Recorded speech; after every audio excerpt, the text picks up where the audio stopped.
Human being के लिए। बहुत एजुकेशन इतनी इंपॉर्टेंट चीज है कि एजुकेशन को मैं हमेशा कहता हूं E इज टू ई। लोग बोलते हैं E is to e, education for employment, never. Employment is a very small fraction of education, minute. Education is for enlightenment. Enlightenment, when you say this word, जब आप इस वर्ड का इस्तेमाल करते हो enlightenment का, तो लोग समझते हैं कि बुद्ध बना रहे हैं। अरे बुद्ध नहीं बना रहे भैया, जिंदा दिमाग का आदमी कुछ भी बन सकता है, कुछ भी। एजुकेशन का सिर्फ एक काम है, enlightenment, मतलब दिमाग को जिंदा करना। पढ़ लिया, स्टडी, पढ़ लिया, उससे क्या करना होता है? सीखना होता है। रटते हैं लोग, इसीलिए तोते को स्पिरिचुअलिज्म में एक सिंबल माना जाता है। प्रीस्टली क्लास की जो कंपैरिजन है, किसी भी रिलीजन की प्रीस्टली क्लास, तो हर रिलीजन की जो प्रीस्टली क्लास का कंपैरिजन है वो आमतौर पर तोते से किया जाता है। तुम अगर गौर करो तो जितने भी रिलीजन है उनके जो प्रीस्ट है उनकी तुलना की जाती है पैरट से। पता बहुत कुछ है, जानते बहुत कुछ है, कुरान, हदीस, पुराण, महाभारत, रामायण, बाइबल सब रटी हुई है,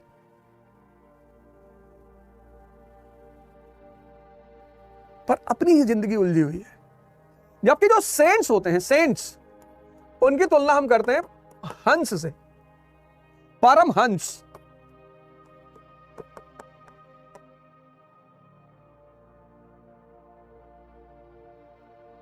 दोनों बर्ड है।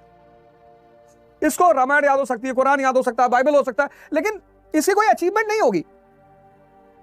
No priest is immortal for past 2000 years. कहीं हिस्ट्री में कहीं नाम होगा, वो अलग बात है, पर saints, Raja Janak, kingly saint, king और सेंट दोनों, बुद्ध, महावीर, शंकराचार्य, दादू, नानक, रैदास, कबीर, औलिया, इनफाइनाइट।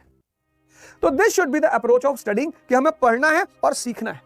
और जैसे आप सीखने लगेंगे, जिसको मैं रैंचो मॉडल बोलता हूं, बार बार मैं उसको प्रमोट करता हूं, Rancho model, observation, simplification, application and personality. As a bureaucrat of India, तुम्हारी सबसे अच्छी चीज क्या होनी चाहिए? तुम्हारी समझदारी, अंडरस्टैंडिंग, ऑब्जर्वेशन।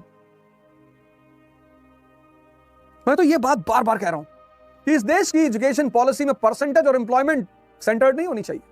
मेरी क्लास में शायद ही कोई ऐसा लड़का था, शायद, जो नौकरी के लिए तैयारी नहीं कर रहा था मुझे छोड़ के। सब नौकरी के लिए तैयारी कर रहे थे, सब इंजीनियर बनना, डॉक्टर बनना, ये करना है, वो करना है।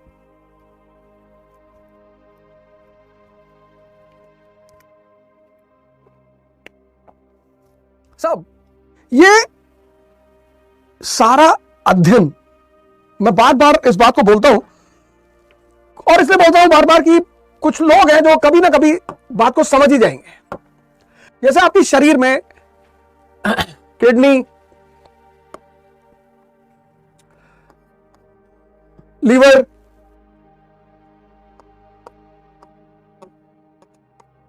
पैनक्रियाज, हार्ट, ब्रेन, ये सब मिलकर फंक्शन करते हैं, सब मिलकर फंक्शन करते हैं। बिल्कुल ऐसे ही इकोनॉमी, पॉलिटी, सोसाइटी, रिलीजन, ये सब इंटरकनेक्टेड है। ये जो आईएएस की तैयारी तुम करते हो ना, तो तुम स्कूल में पढ़ोगे, स्कूल में क्या करोगे? इनको सेपरेटली पढ़ोगे। ब्रेन क्या है, किडनी क्या है, लीवर क्या है, पैनक्रिया क्या है, हार्ट क्या है। तो जब तुम स्कूल की एजुकेशन लोगे, जब तुम स्कूल की एजुकेशन लोगे तो इन सबके फंक्शंस तुम अलग अलग पढ़ोगे।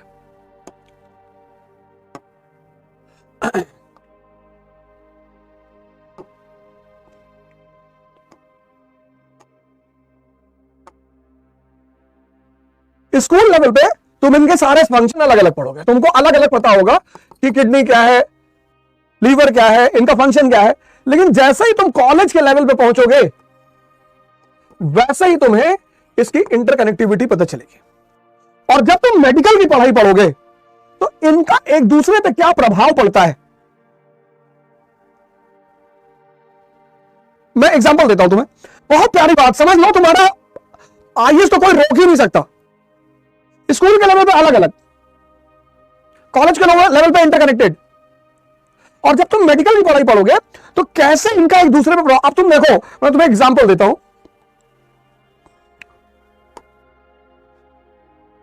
अफगानिस्तान और यूनाइटेड स्टेट्स ऑफ अमेरिका, अब इकॉनमी ले लो, दोनों की इकॉनमी ले लो, economy feudal economy, capitalist economy,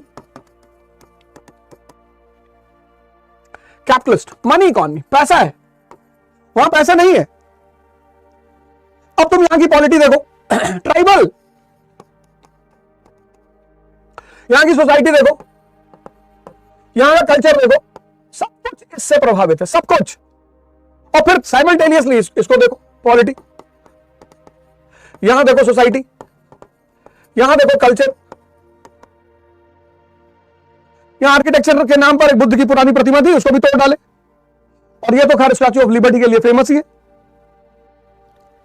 तो ये जो इंटरकनेक्टिविटी है, एक दूसरे के संबंध को समझना, एक दूसरे का पूरा सिलेबस तुम्हारा यही है, जो तुम्हारा पूरा सिलेबस है वो यही है। शुरुआत तुम्हें स्कूल लेवल से करनी है, क्योंकि ह्यूमैनिटीज तुमने कभी कायदे से पढ़ी ही नहीं, इसलिए हर आईएएस का एस्पिरेंट शुरुआत कहां से करेगा? स्कूल लेवल से, पहुंचेगा कहां? कॉलेज लेवल पर, फिर मेडिकल की पढ़ाई। कि किडनी पैनक्रिया का क्या रिलेशन है, पैनक्रिया किडनी लीवर हार्ट का क्या रिलेशन है,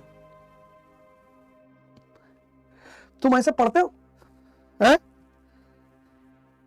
तुम तो यार रटने के लिए पढ़ते हो। तुम्हारा जीवन में एक ही काम है, वो पढ़ ले, किसी तरह आईएएस बन जाए, किसी तरह।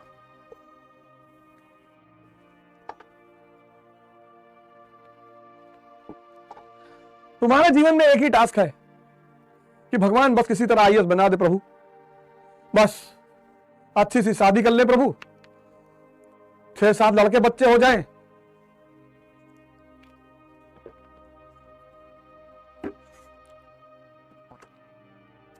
कोई पूछता क्यों आईएएस बनना चाहते हो, कहते तो देश की सेवा करना चाहते हैं। वो इंटरव्यू बोर्ड वाला और नाराज हो जाता है कि उल्टी सीधी बातें मत कर, देश की सेवा करना चाहते हैं, देश की सेवा करना चाहते हो तो झाड़ू लगाओ सड़कों पे, सफाई करो, स्वच्छ भारत। नहीं नहीं, अरे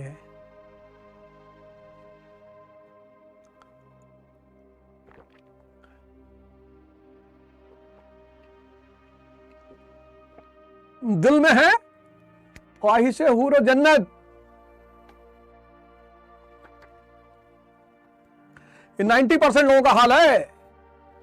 दिल में है ख्वाहिशे हूर और जन्नत, और जाहिर में शौक इबादत, मतलब दिल में तो जन्नत और हूर चल रहा है और दुनिया को दिखा रहे हैं इबादत।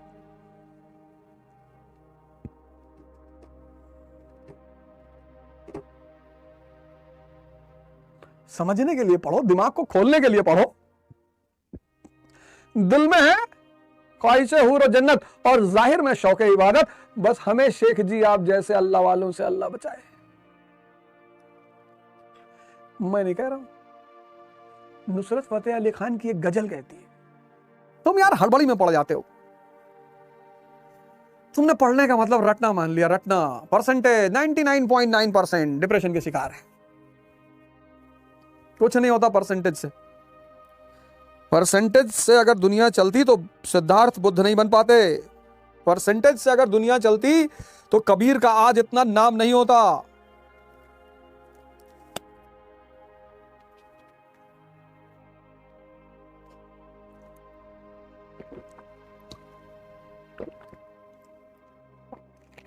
परसेंटेज से अगर दुनिया चलती तो कबीर का इतना नाम नहीं होता। परसेंटेज से दुनिया चलती तो विवेकानंद को 0 पर बोलने के लिए कहा गया था शिकागो में। आज भी विवेकानंद मेमोरियल है शिकागो में, 0। वो जिस महिला ने उनको अपने घर में रखा तो बेचारी रिक्वेस्ट करने गई रिलीजियस कन्वेंशन में कि साहब एक सन्यासी इंडिया से आए, साहब इनको बोलने दो। तो वेस्ट के लोगों को लगा कि बिल्कुल चलो, अच्छा चलो बुलाएंगे तुमको, 0 पे बोलो। उस आदमी ने इतिहास रच दिया, और इतना बड़ा इतिहास कि जिस कमरे में वो रुके, जिस बेड को इस्तेमाल किया, जिस पिलो को इस्तेमाल किया, जिस पेन को इस्तेमाल किया, अमेरिका आज भी प्रोटेक्ट करके रखा हुआ है।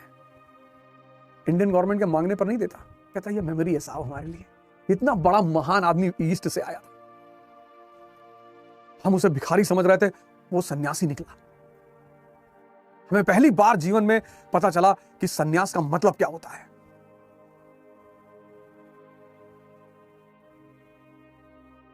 यूनिवर्सल एम्परर्स, सन्यासी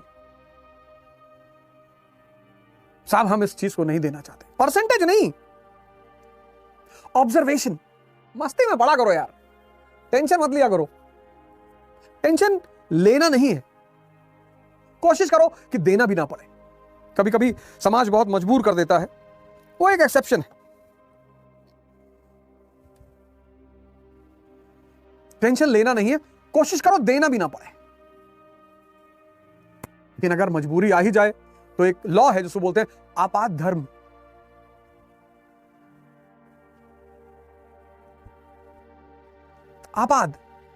आपातकाल, एक्सेप्शनल सिचुएशन। अंटार्कटिका में फंस गए, -20 टेम्परेचर, बॉडी ठंडी हो रही है, तो वोदका पी लो। खोलो इस दिमाग को, ये बहुत बड़ा गिफ्ट है तुमको, इसलिए हिंदू यहां चंदन लगाते हैं,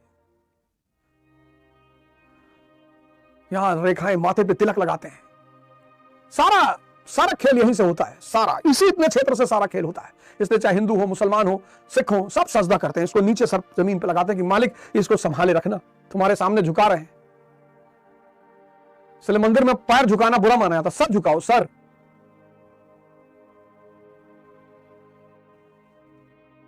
खुदा पाक अब्दुल करीम कहते बिस्मिल्लाह रहमान और रहीम, सर झुकाते हैं तेरे दरबार में, हम तो खादिम है तेरी सरकार में। मस्ती से पढ़ो, दिमाग खोलो, लगाओ, विजनरी बनो,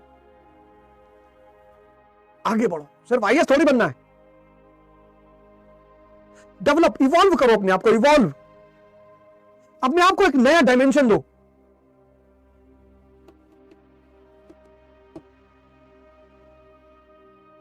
कल कोई मेरे जैसा टीचर तुम्हें पढ़ा रहा होगा।